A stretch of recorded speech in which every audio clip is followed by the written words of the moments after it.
Hi everyone, it's Mrs. Vara. This is the video for the notes for section 4-5. So the notes start here with the steps, and the two important ones you need to remember are step 1, isolate the radical. So get the radical all alone on one side of the equal sign, and then eliminate the radical. So we'll look at some examples, of course, and then these last two steps are really just solving an Algebra 1 equation. Okay, here's our example problems. I want to make my pen a little fatter here. Okay, example 1. So think about isolating the radical. Well, if you look at this side of the equal sign, you can see our radical is already all alone on that side of the equal sign. There's nothing outside the jail. So step 2 is eliminate the radical. So to eliminate a radical with a root of 2, we raise it to a power of 2.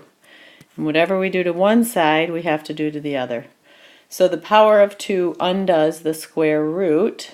So what we're left with is just the radicand, or just what's under the radical, equals 4 squared, or in that first one, x equals 16. So you can think of this step 2, where we're squaring both sides, as another way to do a jailbreak, because we're breaking, in this second example, x plus 1 out of the jail when we square both sides. So we have x plus 1 equals 16 minus 1 from both sides. X equals 15. Now over here, you'll notice that on this side of the equal sign, the radical is not isolated. It has a 2 multiplied by it. So our first step here is divide both sides by 2. 2 divided by 2 is 1. So I'm left with the square root of x plus 1 equals 2. And now I want to eliminate the radical by squaring. What I do to one side, I have to do to the other. So now over here I have x plus 1 equals 2 to the second power is 4, minus 1 from both sides. X equals 3. So if that was fast, you can rewind and watch these examples again. Those are your turns, so you should pause the video and try these, and then when you come back, check your answers. So what you should have gotten for this one is y equals 25. This one you should have gotten x equals 23, and this one you should have gotten x equals 5. So this one here, your first step should have been to isolate that radical, so you had to divide both sides by 3. Moving on. This one's the same idea. The only difference here is when we isolate the radical, we're going to have to do it in 2 steps, just like when we had an Algebra 1 problem that looked like this. Our first step would have been to minus 6, and then our second step, we called these 2 steps, because it took 2 steps to isolate the variable. Our second step would have been divide by 3. So in this problem right here, our first step in isolating the radical is to add 8 to both sides. So that would give me 0, and I'm left with this. 3 times the square root of x plus 1 equals 12, and then our second step is to undo this times 3. So to do that, I'm going to divide both sides by 3. 3 divided by 3 is 1. So I'm left with the square root of x plus 1 equals 4. Now I'm to the step where I eliminate, step 2, eliminate the radical. So I raise it to the second power, and I'm left with x plus 1 equals 4, minus 1, x equals 3. Took 2 steps to isolate the radical. So these are your turns. You should pause the video and try those. And after you've done these, hopefully you've done them, you should have gotten y equals 13.5. And over here you should have gotten x equals 15. Now You want to pay special attention to this hint up here. It says raise the power of 3, hint, raise to the power of 3 to undo a third root. So if you notice, we have a third root here. So when we get to the step where we're undoing or eliminating the radical, we're going to raise to a power of 3. But first of all, we still have to isolate the radical.